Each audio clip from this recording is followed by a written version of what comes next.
অনেকে আমারে কল দিয়া বলেন, তারপরে কমেন্ট করেন যে ভাই টাইগার মুরগি পালনের জন্য এক থেকে একেবারে ডিম পাড়া পর্যন্ত কি কি ভ্যাকসিন লাগবে এই বিষয়ে যদি একটা ভিডিও দিতেন তাহলে আমাদের অনেক ভালো হইতো। তো আজকে মূলত আমিও অনেক দিন যাবৎ ঘাটাঘাটি করে দেখলাম যে এই বিষয়ে সম্পূর্ণ কোনো প্রকার ভিডিও নাই।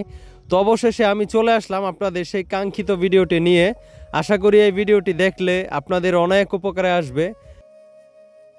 আসসালামু আলাইকুম, আশা করি সবাই অনেক ভালো আছেন। আলহামদুলিল্লাহ, আল্লাহর রহমতে আমি অনেক ভালো আছি। তো আজকে আর না বলি যে আজকের ভিডিওটা কি নিয়ে, হয়তো আপনারা শুরুতে বুঝতে পারছেন। তো আপনাদের অনেক কাঙ্ক্ষিত একটা ভিডিও, যেটা হচ্ছে ভাই একদিন থেকে ডিম পাড়া পর্যন্ত টাইগার মুরগি পালনের কি কি ভ্যাকসিন লাগবে এটার নিয়মাবলী সম্পর্কে যদি একবারে সম্পূর্ণ একটা ভিডিও দিতেন। তো আজকে মূলত হাজির হলাম আপনাদের সামনে সেই ভিডিওটা নিয়ে। তো প্রথমেই হচ্ছে মুরগি পালন করতে গেলে যদি আপনাদের দীর্ঘস্থায়ী পরিকল্পনা হয় তাহলে অবশ্যই ভ্যাকসিন করা বাধ্যতামূলক। তো একদিন থেকে ডিম পাড়া পর্যন্ত কি কি ভ্যাকসিন লাগবে সেটার শুরুর ভ্যাকসিনটা হচ্ছে মারএক্স।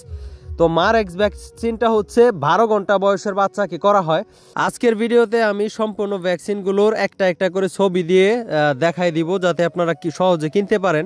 তো মারএক্স রোগটা কি সেটা বলি। মারএক্স হচ্ছে আপনার নিউ অ্যাডাল্ট মুরগিগুলোর আপনার হঠাৎ করে প্যারালাইসিসের দেখা দেয়। আরেকটা কথা হচ্ছে বুকের হাড্ডি চিকন হয়ে যায় এবং হচ্ছে বাচ্চার ওয়েট আসে না, চোখ ঝাপসা হয়ে যায়।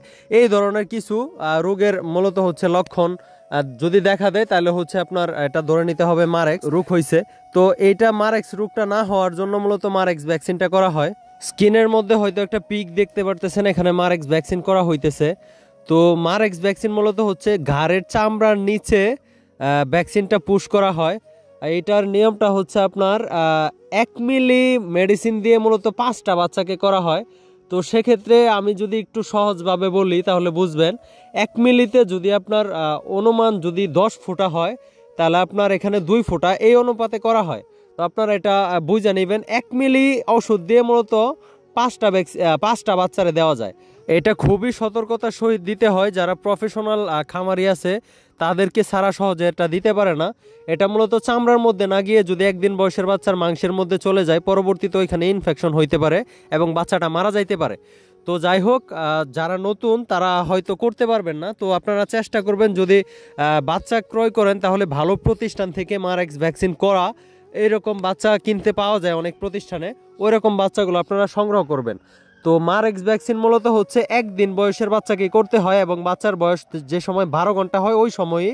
এরপরে এটা ভ্যাকসিন করা যায় না, যদি কেউ করে তাহলে ওইটা কোনো প্রকার কার্যকরিতা আসবে না। এই হচ্ছে একটা কথা। প্রথম ভ্যাকসিন আমাদের গেল। দ্বিতীয় ভ্যাকসিন হচ্ছে আপনার বিসিআরডিভি। এটার সাথে হয়তো আপনারা অনেকে পরিচিত আছেন। এটা হচ্ছে সরকারি একটা ভ্যাকসিন। আর যারা মূলত এর থেকে ভালোটা করতে চান বা ভালো কোনো কোম্পানির করতে চান তো সেক্ষেত্রে আপনারা এই রানী ব্যাক্স প্লাস ভ্যাকসিনটা করতে পারেন। এটা হচ্ছে রানী ক্ষেতের জন্য বেস্ট একটা ভ্যাকসিন। এটা ছাড়াও আরেকটা আছে এর থেকে ভালো, এটার আসলে পিকটা আমার কাছে নাই। সেটা হচ্ছে আইবি প্লাস এনডি। ওটার ফুল মিনিংটা হচ্ছে infection bronchitis plus Newcastle disease, ওইটা করতে পারেন। তো এইগুলো আপনারা ভালো বড় যে কোনো আপনার কি বলে যে ভেটেরিনারি ফার্মেসি আছে ওইগুলোর মধ্যে অ্যাভেলেবেল পেয়ে যাবেন। তো যদি আপনারা বিসিআরডিভি ভ্যাকসিন করেন সেক্ষেত্রে আপনারা ওইটা 5 থেকে 6 দিন বয়সের বাচ্চাকে প্রথম ভ্যাকসিনটা করবেন। সেটা 6 মিলি পানির সাথে গুলায়ে তারপরে হচ্ছে প্রত্যেকটা চোখে 1 ফোঁটা করে দিয়ে দিবেন। এটাকে মূলত হচ্ছে লাইভ ভ্যাকসিন বলে। এবং হচ্ছে এটা আপনি চাইলে পানির সাথে খাওয়াও দিতে পারেন। 100 ডোজের যদি ভ্যাকসিন আপনারা খাওয়াই দেন সেক্ষেত্রে 2 লিটার পানির সাথে মিশিয়ে খাওয়াবেন। আর যারা বাহির থেকে কিনবেন 500 ডোজের যদি ভ্যাকসিন কিনেন রানী ব্যাক্স প্লাস তারপরে হচ্ছে কি বলে যে আইবি প্লাস এনডি, ওইগুলো আপনার সাথে পানি কিনতে পাওয়া যায়, ওটার সাথে এক জাস্ট পানি দিয়ে দেয়। যেটা যেরকম ধরেন গাম্বো ম্যাট আছে আর বিভিন্ন কোম্পানির পানি আছে। তো ওইগুলোর সাথে আপনার আইনা যেটা নিয়মটা জাইনা আসবেন প্রত্যেকটা চোখে 1 ফোঁটা করে এইভাবে দিয়ে দিবেন। এটা হচ্ছে 5 থেকে 6 দিন বয়সে একটা দিবেন, আর একটা হচ্ছে 20 থেকে 21 দিন বয়সে। এটা যাতে 5 থেকে 6 দিনের জায়গাতে আবার 7 দিন যাতে না হয়ে যায়, 20-21 দিন বয়সের মধ্যে আবার 23-24 দিন যাতে না হয়ে যায়, এটা আপনারা খেয়াল রাখবেন। সঠিক সময়ে সঠিক ভ্যাকসিনটা দিতে পারলে আপনারা 100% কার্যকারিতা পাবেন। তো আমাদের গেল হচ্ছে ইয়াটা চলে গেল, বিসিআরডিভি ভ্যাকসিনটা শেষ। এখন হচ্ছে আপনারা আসেন গাম্বুরুতে। এটার নাম হচ্ছে সিইবিএসই। এটার ফুল মিনিংটা আমার মনে হচ্ছে না। এটা এসিআই কোম্পানির একটা ভ্যাকসিন। এটার সাথে আরেকটা আছে হচ্ছে গাম্বুমেট, ওইটাও ভালো রেনেটা কোম্পানির। তো এই যে ভ্যাকসিনগুলো দেখছেন এগুলো 500 ডোজ কিন্তু লেখাই আছে। তো গাম্বুরু রোগ সম্পর্কে যদি একটু বলি, সেটা হচ্ছে মুরগির বুকের মধ্যে রক্তের ছিটা পড়ে জায়গা এবং হচ্ছে পা পিছনে দিয়ে দেয়, আবার হচ্ছে রানের মাংসের মধ্যে রক্তের ফোঁটা জমে যায়। তো এইগুলো এবং মাথা ফুলে যায়, মুরগি হঠাৎ করে আপনার খাওয়া দাওয়া বন্ধ করে দেয়। এটা হচ্ছে সব মুরগির ক্ষেত্রে হয় এবং হচ্ছে ব্রয়লারের মধ্যে এটা সবচাইতে বেশি হয়। তো গাম্বুরু ভ্যাকসিনটা করলে আপনার এই সমস্যাগুলো হয় না। এবং গাম্বুরুর রোগটা হচ্ছে সবচাইতে মারাত্মক একটা রোগের মধ্যে অন্যতম একটা। তো এই ভ্যাকসিনটাও আপনারা 500 ডোজ যদি কিনেন তাহলে এরকম পানি কিনতে পাওয়া যায় 500 ডোজের। ওইটা প্রতি চোখের মধ্যে বাচ্চার 11 দিন বয়সে বাচ্চার প্রতি চোখে একটা করে ফুটা দিয়ে দিবেন। 11 দিন বয়সে দিবেন হচ্ছে একটা, এবং হচ্ছে 18 দিন বয়সে দিবেন হচ্ছে একটা ফুটা। আর যদি আপনারা ফুটা দিতে না পারেন তাহলে সরাসরি পানির সাথে খাওয়াইতে পারেন। 500 ডোজের ভ্যাকসিন আপনারা 5 লিটার পানির সাথে মিশায়া 10 টাকা দিয়ে যে কোনো একটা প্যাকেট দুধ আইনা ওইটার সাথে মিক্সার করে খাওয়াই দিবেন। তাতেও আসলে আমি খাওয়ানোর পক্ষে না, কি জন্য পক্ষে না সেটা বলি। অনেক সময় যদি আপনার একটা দুইটা বাচ্চা যদি পানি না খায়, সেক্ষেত্রে আসলে সম্পূর্ণ বাচ্চা আবার রোগে আক্রান্ত হওয়ার একটা সম্ভাবনা থাকে। আমি মূলত হচ্ছে যে নিয়ম আমি আপনাদেরকে বলবো, কষ্ট হলেও ওইটাই করার জন্য। আপনারা কষ্ট হলেও এটা মূলত পানির সাথে মিশায়া তারপরে হচ্ছে প্রতি বাচ্চার চোখে একটা করে ফোঁটা দিয়ে দিবেন। আগের যে রানীক্ষেতের যে নিয়মটা ওই নিয়মেই। তো আমাদের হচ্ছে মারেক্স গেল, তারপরে হচ্ছে রানীক্ষেত গেল, গাম্বুরু গেল। গাম্বুরু মূলত হচ্ছে 11 দিন বয়সে আপনাকে করতে হবে এবং হচ্ছে 18 দিন বয়সে এটার বুস্টার ডোজটা করতে হবে। এই গেল হচ্ছে 3টা ভ্যাকসিন। আর পরবর্তী ভ্যাকসিনটা হচ্ছে পিজিয়ন ফক্স। এটা কি রোগের কাজ করে সেটা একটু বলি। এটা হচ্ছে মুরগির চোখে, নাকে, মুখে দেখবেন ফক্স উঠে বসন। তো বসন্ত রোগের হচ্ছে এটা প্রথম ভ্যাকসিন। তো এটা মূলত করতে হয় কি জন্য সেটা বলি। আপনার মুরগি যখন 13 থেকে 14 দিন বা 15 থেকে 25 দিন বয়সে দেখা গেছে আপনার চোখের মধ্যে ফক্স উঠে, যেটার ফক্স উঠে পরবর্তীতে ওই বাচ্চাটা আপনার মারা যায়। তো ফক্স যাতে না হয় এজন্য মূলত হচ্ছে এই ভ্যাকসিনটা করা হয়। তো পিজন ফক্সের ভ্যাকসিনটা মূলত আপনারা পশু হাসপাতালে পাবেন। এটা 3 মিলি পানির সাথে গুলায়া বাচ্চার যে পাখনার যে একেবারে পাতলা পরত ওইটা আপনি 2 থেকে 3টা করে ছিদ্র করে দিবেন। এই পিজন ফক্সের ভ্যাকসিনটা মূলত হচ্ছে একটা মুরগিকে জীবনে তার একবারই করা হয়। আর এটা গেল হচ্ছে আমাদের পিজন ফক্স। এটা 13 থেকে 15 দিন বয়সের বাচ্চাকে করতে হবে। আর পরিশেষে আরেকটা ভ্যাকসিন হচ্ছে ফাউল পক্স। ওইটাই একটা 2টা মিলায় হচ্ছে একটা ক্রস। তো ফাউল পক্সের ভ্যাকসিন না করলে কিন্তু মুরগির আসলে পিজন ফক্সের যে ভ্যাকসিনটা করছেন ওইটা আপনার ওইভাবে কার্যকারিতা পায় না। এই হচ্ছে ফাউল পক্সের ভ্যাকসিনটা, এখানে দেখতেই পারতেছেন 3 মিলি পানির সাথে গুলিয়ে কত সুন্দরভাবে নিয়মটা লেখা আছে। এটা 200 মাত্রা একটা ভ্যাকসিন। পক্স জাতীয় যত ভ্যাকসিন আছে আপনারা এটা দিয়ে 200 বাচ্চা করতে পারবেন। তো এটা মূলত হচ্ছে দেশি মুরগি, ফার্মি মুরগি এই ধরনের মুরগির জন্য বেশ কার্যকরী। টাইগার মুরগিরও করতে হয়। তো ফাউল পক্সের ভ্যাকসিনটাও 3 মিলি পানির সাথে গুলিয়ে প্রত্যেকটা বাচ্চার পাখনা ওই একই নিয়মে হচ্ছে আপনারা পাখনা তার ছিদ্র করে দিবেন। এটা মূলত অনেক গবেষণায় দেখা গেছে যে অনেকেই বলছে 35 দিন বয়সের বাচ্চাকে করার জন্য। তো সেক্ষেত্রে আমার মনে হয় যে আসলে 25 থেকে 30 দিন বয়সের বাচ্চাকেই কিন্তু পক্স হয়। তো আমি মূলত এটা আসলে এটার বিপক্ষে, কারণ হচ্ছে মূলত আমাদের মুরগির বাচ্চার কিন্তু দেখা গেছে যে 25 থেকে 30 দিনের মধ্যে যেহেতু পক্স উঠে, সেক্ষেত্রে আমাদেরকে কিন্তু মূলত হচ্ছে এর ভিতরেই এর আগেই ভ্যাকসিনটা করতে হবে। সেক্ষেত্রে আমি অনেককেই বলি বা আমি নিজে 25 দিন বয়সেই এই ভ্যাকসিনটা করি।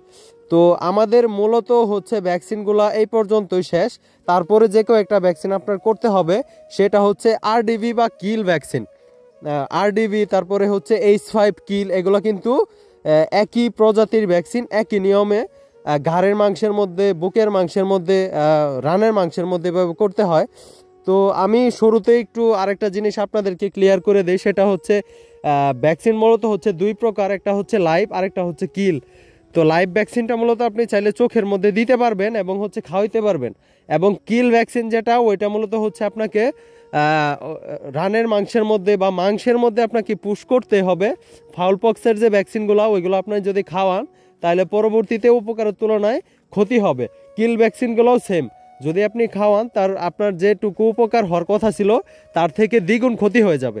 তো যাই হোক, আমরা মূল ভিডিওতে চলে আসি। তো এই হচ্ছে আরডিভি অথবা কিল ভ্যাকসিন। এটা মূলত হচ্ছে 35 থেকে 40 দিন বয়সের বাচ্চাকে প্রত্যেকটা রানের মাংসের মধ্যে 1 মিলি করে করতে হয়। এটা মূলত হচ্ছে 100 ডোজের ভ্যাকসিনটা আপনারা 100 মিলি পানি দিয়ে তারপরে হচ্ছে প্রত্যেকটা বাচ্চা রানের মাংসের মধ্যে 1 মিলি করে ইনজেকশন করে দিবেন। তো এটা হচ্ছে আরডিভি মূলত হচ্ছে যেহেতু আপনারা উপজেলা পশু হাসপাতাল থেকে আনবেন, তো সেক্ষেত্রে এটার নাম হচ্ছে আরডিভি। আর যদি আপনারা ভেটেরিনারি ফার্মেসি থেকে আনেন, অনেক কোম্পানি অনেক ভ্যাকসিনে মূলত হচ্ছে বিভিন্ন নাম দিয়ে বের করে, তো সেক্ষেত্রে আপনারা ওই জায়গায় গিয়ে পাবেন হচ্ছে H5, তারপরে হচ্ছে H9, এইরকম নাম দেওয়া থাকবে।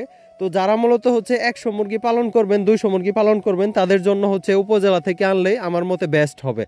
তো এই কিল ভ্যাকসিন বা আরডিভি ভ্যাকসিনটা মূলত আপনারা 35 থেকে 40 দিন বয়সে যদি করেন, তো সেক্ষেত্রে এই ভ্যাকসিনটা 2 মাস অন্তর অন্তর ওই ডেটটা থেকে 2 মাস পর পর আপনারা পর্যায়ক্রমে আপনাদের ফার্মের মুরগি যতদিন থাকবে ততদিন পর্যন্ত হচ্ছে এই ভ্যাকসিনটা কন্টিনিউ আপনারা চালিয়ে যাবেন।